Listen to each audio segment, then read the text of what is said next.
स्वागत है।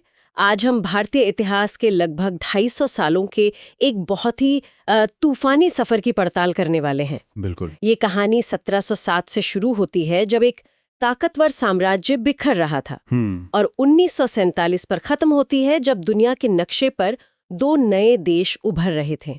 और हमारे जो स्रोत है ना, वो इस दौर को सिर्फ घटनाओं की एक लिस्ट की तरह नहीं देखते। बिल्कुल। वो इसे एक पूरी प्रक्रिया की तरह समझाते हैं। हाँ। कि कैसे मतलब एक पूरा महाद्वीप जो सैकड़ों रियासतों में बटा हुआ था, उसने खुद को एक राष्ट्र के तौर पर सोचना और लड़ना शुरू किया। सही। तो आज हमारा मकसद इसी उलझी हुई कहानी के धागे सुलझाना है।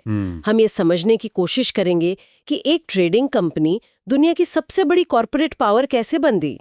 वो कौन से विचार थे जिनकी टक्कर से आजादी की लड़ाई को दिशा मिली, और आखिर में आजादी की सुबह अपने साथ बंटवारे का इतना घना अंधेरा लेकर क्यों आई। जी। चलिए शुरू करते हैं। जी। तो कहानी की शुरुआत होती है 1707 में औरंगजेब की मौत से। जी। मुगल साम्राज्य, जो एक वक्त पर लगभग पूरे भारत पर राज करता था, वो ताश के पत्तों की तरह बिखरने लगता है।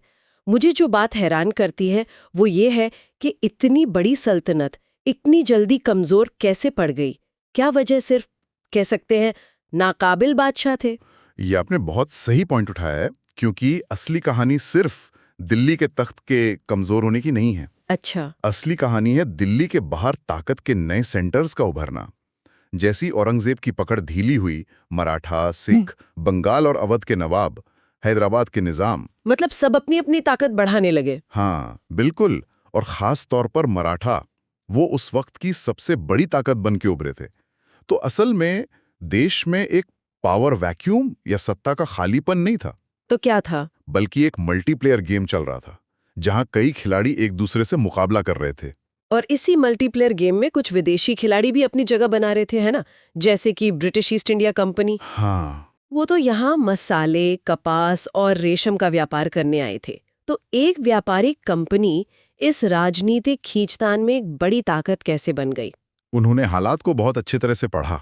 मतलब उन्होंने देखा कि यहाँ कोई एक बड़ी ताकत नहीं है जिससे उन्हें लड़ना पड़े। पूरा देश छोटे छोटे राज्यों में बटा है जो आपस में ही लड़ रहे हैं। कंपनी ने इसी का फायदा उठाया। वो एक राजा का साथ देते, उसे दूसरे के खिलाफ लड़वाते और बदले में व्यापारिक छूट ले लेते। व्यापारिक छूट और इलाके दोनों हासिल कर लेते। वो एक खिलाड़ी से ज्यादा एक स्मार्ट बिजनेसमैन की तरह सोच रहे थे, जो बाजार की अस्थिरता से मुनाफा कमा रहा था। और फिर आते हैं वो दो नाम जिन्होंने इस खेल को हमेशा के लिए बदल दिया। 1757 में प्लासी और 1764 में बक्सर। जी।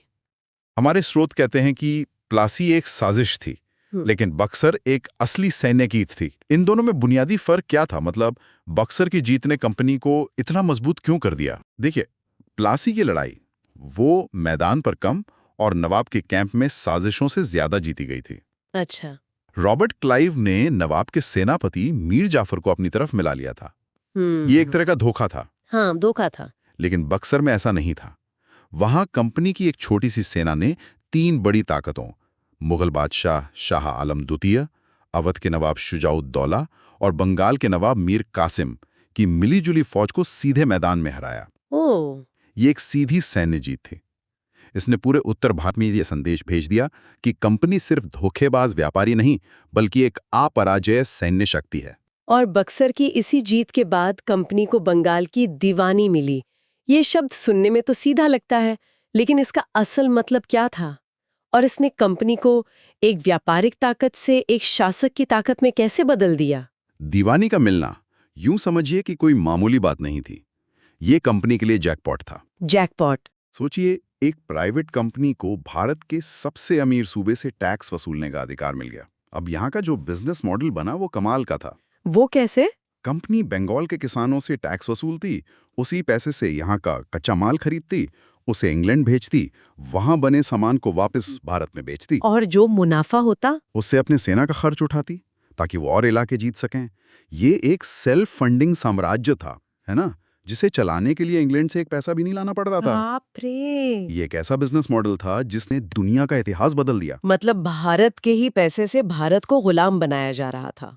और जाहिर है इस लूट और शोषण का असर समाज के हर तबके पर पड़ रहा होगा। बिल्कुल। क्या इसी असंतोष की वजह से 1857 का विद्रोह हुआ, जिसे अंग्रेज अक्सर सिपाही विद्रोह कहकर छोटा आंकते हैं? बिल्कुल।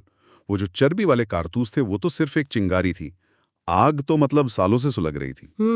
कंपनी की नीतियों ने किसानों से उनकी जमीन छीनी, कारीगरों के धंधे चौपट कर दिए और कई राजाओं और नवाबों को उनके राज से बेदखल कर दिया था। तो जब मेरठ में सिपाहियों ने बगावत की तो ये आग दिल्ली, लखनऊ, कानपुर, झांसी तक फैल गई और इसमें जमींदार, किसान, आम लोग सब शामिल हो गए। तो ये सिर्फ सिपाहियों का गुस्सा नहीं था? नहीं, ये कंपनी के राज के खिलाफ भारत का पहला बड़ा और संगठित विद्रोह था। विद्रोह को तो खैर बेरहमी से कुचल दिया गया, लेकिन इसका नतीजा बहुत बड़ा निकला।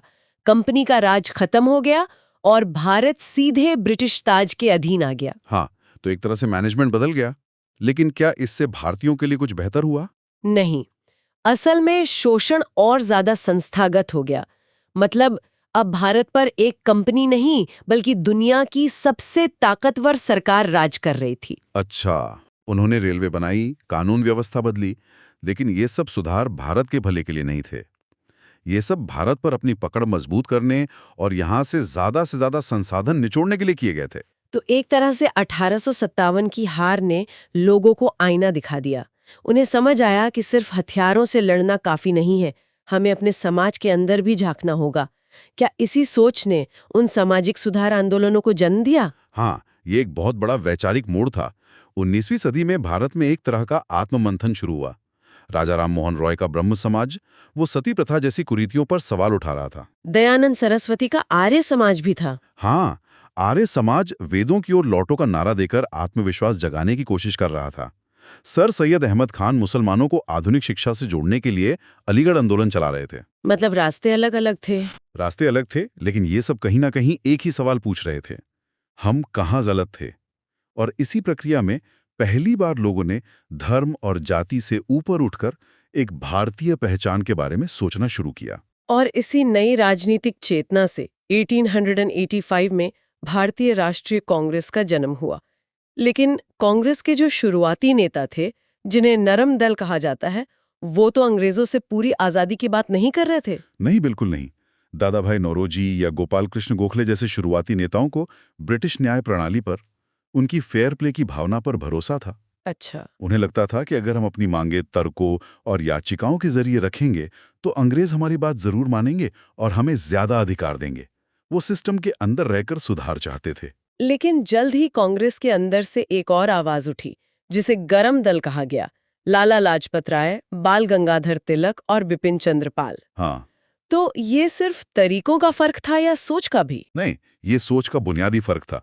गरम दल का मानना था कि अंग्रेज यहाँ कोई इंसाफ करने नहीं आए हैं, वो एक विदेशी शक्ति है जो हमारा शोषण कर रही है। उनका तर्क था कि आजादी भीख में नहीं मिलेगी, उसे छीनना पड़ेगा। हाँ। बाल गंगाधर तिलक का वो नारा, स्वराज मेरा जन्मसिद्ध अधिकार है और मैं इसे लेकर रहूंगा, वो इसी सोच का प्रतीक था। तो ये भरोसे और अविश्वास का टकराव था? बिल्कुल। इसी टकराव ने कांग्रेस को एक पिटीशन लिखने वाले क्लब से एक राजनीतिक आंदोलन में बदलना शुरू कर दिया। तो कांग्रेस एक बड़ा मंच तो बन गई, लेकिन उसे एक राष्ट्रव्यापी आंदोलन बनाने के लिए शायद एक ऐसे चेहरे की जरूरत थी जो पूरे देश को जोड़ सके। और शायद यहीं से महात्मा गांधी की कहानी शुरू होती है। बिल्कुल। 1915 में जब गांधी जी दक्षिण अफ्रीका से भारत लौटे तो उन्होंने आजादी की लड़ाई का, कह सकते हैं, व्याकरण ही बदल दिया। व्याकरण ही बदल दिया। हाँ, उन्होंने सत्याग्रह और अहिंसा जैसे हथियार दिए जो देखने में भले ही कमजोर लगे, पर उन्होंने ब्रिटिश साम्राज्य की नींव हिला दी। उनकी सबसे बड़ी कामयाबी ये थी कि उन्होंने आजादी की लड़ाई को कुछ पढ़े लिखे लोगों के ड्राइंग रूम से निकालकर गांव के आखिरी आदमी तक पहुंचा दिया। स्रोत में उनके 3 बड़े आंदोलनों का जिक्र है, असहयोग, सविनय अवज्ञा और भारत छोड़ो। क्या हम इन तीनों को आजादी की तरफ बढ़ते हुए 3 बड़े कदम मान सकते हैं? हाँ, और हर आंदोलन पिछले से ज्यादा बड़ा और ज्यादा रेडिकल था। 1920 का असहयोग आंदोलन, वो एक मनोवैज्ञानिक हमला था। वो कैसे? उसका संदेश था, हम तुम्हारे सिस्टम का हिस्सा नहीं बनेंगे, तुम्हारी अदालतें, तुम्हारे स्कूल, तुम्हारे खिताब, हमें कुछ नहीं चाहिए। अच्छा। फिर 1930 का सविनय अवज्ञा आंदोलन अगला कदम था। इसका संदेश था, हम सिर्फ असहयोग ही नहीं करेंगे, बल्कि तुम्हारे बनाए हुए गलत कानूनों को शांति से तोड़ेंगे भी। दांडी मार्च इसका सबसे बड़ा प्रतीक बना। और आखिर में 1942 का भारत छोड़ो आंदोलन, वो सीधी और आखिरी चेतावनी थी। नारा था, करो या मरो, और संदेश साफ था, अब बातचीत का समय खत्म, अब तुम यहां से जाओ। लेकिन आजादी की लड़ाई में सिर्फ गांधी जी का रास्ता ही तो नहीं था। हमारे स्रोत